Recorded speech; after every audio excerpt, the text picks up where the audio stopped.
نعرہ تکبیر، اللہ اکبر۔ صدیوں کی روایت ہے، زندہ بھی تو رکھنا ہے، سر ہم نے اٹھایا ہے، سر تن سے جدا کر دو۔ بھارت کے ایٹمی دھماکوں کے جواب میں پاکستان نے آج ہی کی تاریخ میں ایٹمی دھماکہ کر کے پوری دنیا پر پاکستان نے اپنی دھاک بٹھا دی۔ پاکستان پوری مسلم دنیا کا پہلا ملک کیا اور 7 ایٹمی دھماکہ کرنے والے ممالک میں پاکستان کا نام شامل ہوا۔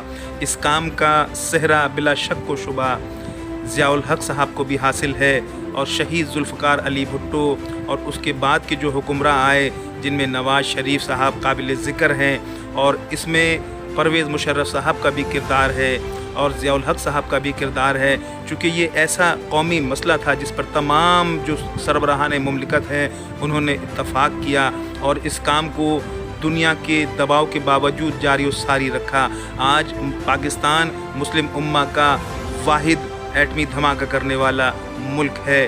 اس ملک کو دیگر سازشوں کے تحت اس ایٹمی دھماکے سے بھی روکنے کی سازش کی گئی، مگر نواز شریف صاحب اور جنرل صاحب نے اس پر ایک رائے کے تحت اس دھماکے کو کیا اور پاکستان کو ایٹمی قوت والے ملکوں میں شامل کیا۔ تو اس تمام کا کریڈٹ محسن پاکستان ڈاکٹر عبدالقدیر خان کے ساتھ ساتھ ضیاء الحق صاحب کو، ذوالفقار علی بھٹو کو، نواز شریف کو اور دیگر حکمرانوں کو جاتا ہے۔ آپ تمام لوگوں کو قوم کا سلام۔